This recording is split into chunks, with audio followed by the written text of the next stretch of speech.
Meleset, sombong di awal berakhir dipermalukan. PSSI langsung bertindak ganti Indra Safri.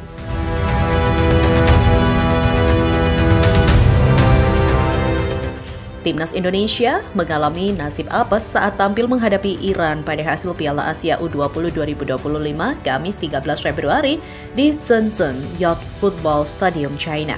Timnas U20 Indonesia diobok-obok Iran yang tampil dominan sepanjang 90 menit laga berlangsung. Hasil Piala Asia U20 2025 pada laga Iran versus Timnas Indonesia berkesudahan dengan skor 3-0. Iran dan Timnas Indonesia mendapatkan imbas yang sangat berkebalikan dari hasil pertandingan ini. Bagi Iran, mereka bisa dengan percaya diri memimpin klasemen grup C Piala Asia U20 2025 dengan 3 poin dan kolektivitas gol plus 3. Sedangkan Timnas Indonesia menempati posisi juru kunci dengan kolektivitas gol minus 3 dan 0 poin. Padahal sebelumnya, laga dimulai dengan lantang Indra Safri yakin akan mengalahkan Iran pada awak media. Dikutip dari PSSI pada Kamis 13 Februari, Indra Safri mengatakan, saat persiapan terakhir kami menjelang pertandingan pertama melawan Iran berjalan dengan baik, kami sudah mematangkan taktik permainan dan optimistis untuk mengalahkan Iran di laga itu. Dari perkataan Indra Safri ini tentu kita bisa melihat bahwa Indra Safri sangat yakin bisa mengalahkan Iran dengan taktik yang dia terapkan pada anak asuhnya. Namun, fakta berbeda di lapangan, taktik Indra Safri gagal total, tidak jauh berbeda dengan waktu laga uji coba. Bukan bermaksud menyepelekan, melihat hasil ini sepertinya akan sangat susah ya menggapai target yang diberikan PSSI, yaitu lolos ke Piala Dunia 2020. Erick Thohir sendiri sebelumnya sudah menegaskan bahwa semua pelatih, mau itu pelatih asing atau lokal, semua akan dievaluasi jika gagal mencapai target. Namun, melihat hasil buruk mulai dari laga uji coba hingga kini, sudah saatnya PSSI bertindak untuk mengevaluasi Indra Safri. Kali aja nih, setelah ganti pelatih permainan Timnas U20 bakal berubah ya. Secara permainan, Indra Safri gitu-gitu aja yang biasa disebut fans taktik Indra Safri monoton.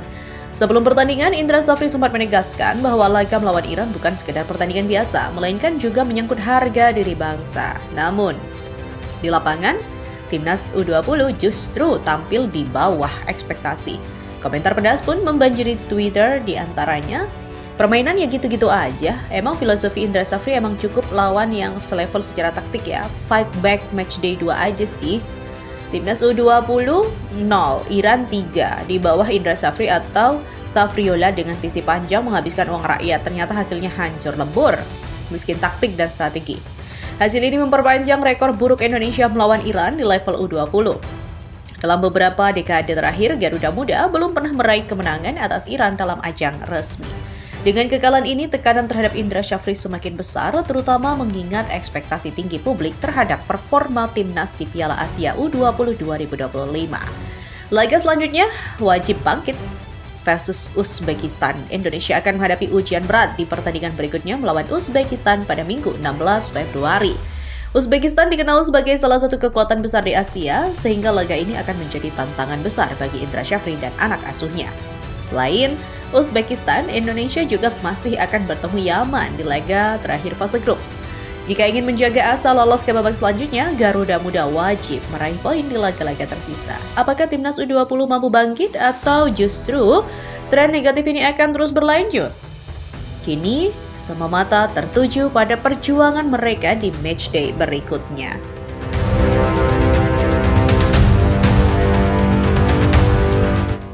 Apa yang dilakukan PSSI untuk memproses pemain keturunan dengan cepat bisa dibilang sangat keren.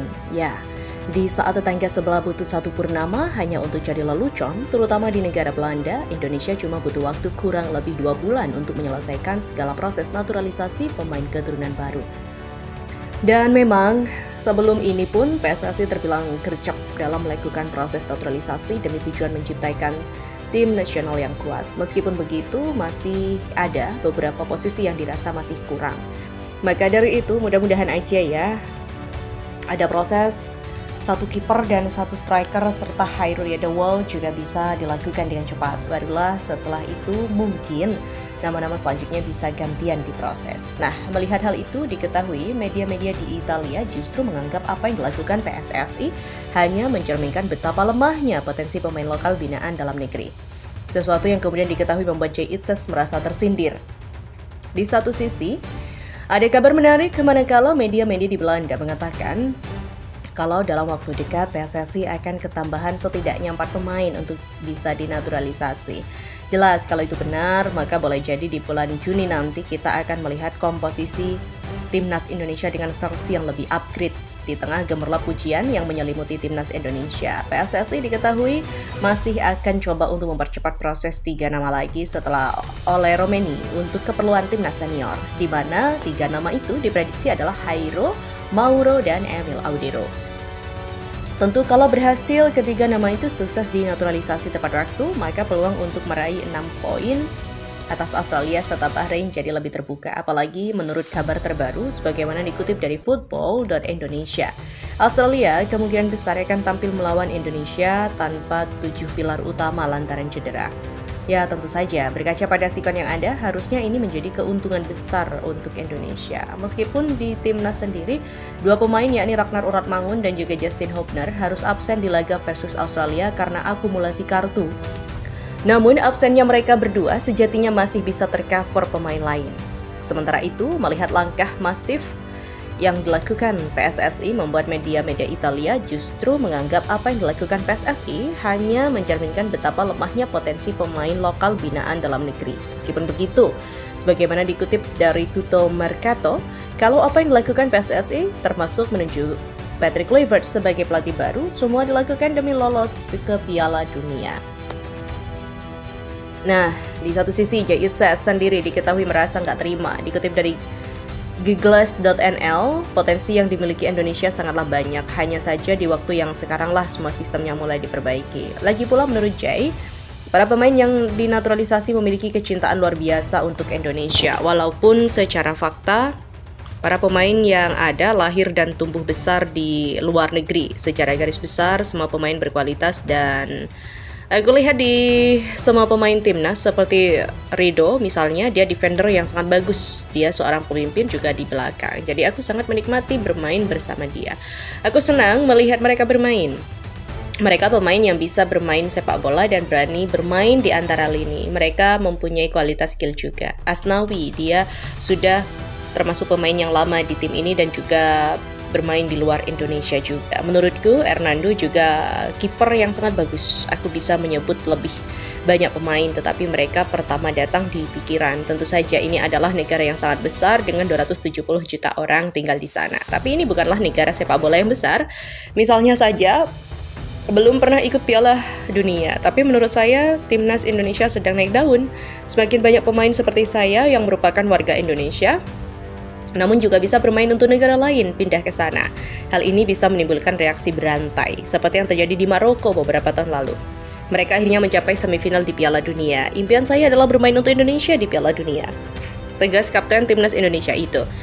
Di sisi lain, adapun Roberto Mancini yang sepertinya masih terus mengamati perkembangan Timnas Indonesia, di mana Mancini diketahui masih merasa heran sekaligus takjub dengan segala hal yang dilakukan PSSI. Baginya, pengaruh Erick Thohir di sini sangat-sangat terasa impact-nya dan ia menegaskan kalau Indonesia beruntung punya ketua umum yang sangat-sangat luar biasa dalam diri beliau. Nah, Mancini sendiri juga yakin kalau PSSI nggak akan selesai dengan nama-nama yang sudah beredar. Sebab menurut media-media terutama yang ada di Belanda, setidaknya akan ada 4 nama baru yang udah menyatakan kesediaannya membela Indonesia. Ya, 4 nama pemain tersebut adalah Miliano Jonathan, Dan James, dan Sandbergen dan juga Adrian Wibowo, pemuda yang baru saja promosi ke tim utama Leipzig yang berkompetisi di MLS. Meskipun nama-nama tadi adalah pemain muda, namun secara talenta mereka dinilai akan memberikan nilai tambah untuk Indonesia. Miliano, semua publik tanah air tahulah gimana mainnya ya. Dan James yang bisa jadi pesaing bagi Calvin Verdong dan yang bisa jadi alternatif semisal oleh underperform, dan Adrian Wibowo yang kemampuannya udah diakui di Amerika Serikat serta udah punya pengalaman internasional karena dia merupakan anggota timnas U17 Amerika Serikat. Yap, apabila semua berjalan sesuai rencana, maka komposisi skuad Indonesia dirasa akan jauh lebih menarik dan lebih siap untuk menyambut bulan Maret ataupun Juni. Atau semisal Indonesia terpaksa harus berjibaku di round 4, mulai dari kiper akan jauh lebih tenang. Kita punya Martin Paes dan Emil yang bisa saling mengisi sesuai kebutuhan. Lalu di pos belakang, kalau semua tersedia termasuk pemain yang dirumorkan, paling enggak udah ayem jika kita punya sosok Jay Itzes, Miss Hilgers, Kelvin Dix, Calvin Verdong, Justin Hubner, Elkan Bagot Rido, Rizky Rido, Jordi Amat, Dan James, Sandy Walsh, dan juga Seni Patinama. Kemudian di tengah ada Tom Hai, Hairo, Ivar Jenner, Nathan Joeon, Ricky Kambuaya, dan Marcelino Ferdinand yang dirasa adalah komposisi yang terbaik. Dan di lini serang, asli kalau semua ready maka akan melimpah oleh Rafael Streyk, Aliano Reinders, Ragnar Oratmangun, Mauro Zylstra, Dan Zamberger, Miliano Jonathan, Ramadan Sananta, Egy Maulana Fikri, hingga Yakob Sayuri. Membuat pilihan jadi lebih menarik tentunya. Intinya, dengan stok pemain yang berlimpah, setidaknya itu akan membuat Patrick Kluivert, Alec Pastor dari Lazat, dan Gerald Van den Boeck jadi lebih mudah dalam menentukan taktik dan variasi. Ya, terlepas dari apapun, pokoknya kami selalu berharap yang terbaik untuk timnas. Nggak usah peduliin mereka-mereka yang tiba-tiba muncul macam pelaku judoy, laknatullah yang ngomong soal si paling nasionalis. Ingat ya, dulu kalian kemana nih pas timnas lagi kocak-kocaknya? Sekarang aja ketika timnas nge-up, ikut-ikutan bahas timnas. Mana selalu nyinggung soal naturalisasi pula. Dikatain inilah, itulah, hadeh. Udahlah, urusin dulu sistem politik dan hukum negeri ini. Ya, makin kesini makin terasa duer ya, biarlah sepak bola jadi bagaimana mestinya. Dan ingat, mereka yang dinaturalisasi adalah mereka yang punya ketertarikan dengan Indonesia. Jadi kalau masih menganggap mereka orang asing, ya udah, berarti emang ada yang salah sama hati dan pikiran mereka. Lalu buat orang-orang yang beneran jadi haters, terutama buat pemain keturunan, yang gak semua orang tahu apa yang udah mereka korbankan hanya untuk jadi WNI. Kalian itu teriak-teriak lokal pret lah, kualitasnya gak kalah atau lebih baik dari mereka. Tapi apa kalian sadar? Beberapa tahun ke belakang, sebelum mereka semua masuk, Indonesia selalu jadi tim samsak serta guyonan bagi negara lain, termasuk tim-tim tetangga macam Thailand, Malaysia, dan Vietnam.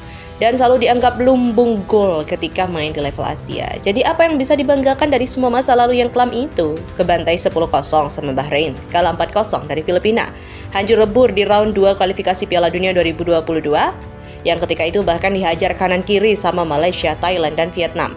Belum lagi dualisme yang bikin FIFA disangsi FIFA. Ya, mau balik ke zaman itu? Mikir woi, mikirlah. Dah pokoknya biarkan timnas Indonesia sekarang itu main dan berjuang dengan tenang. Jangan karena timnas udah upgrade setinggi ini kalian pansos cari nama berkedok peduli sepak bola Indonesia. Dan buat para punggawa Garuda, fokus aja deh ke sisa match di round 3 ini. Gak usah peduliin ucapan-ucapan dari orang-orang yang cuma pengen cari panggung doang.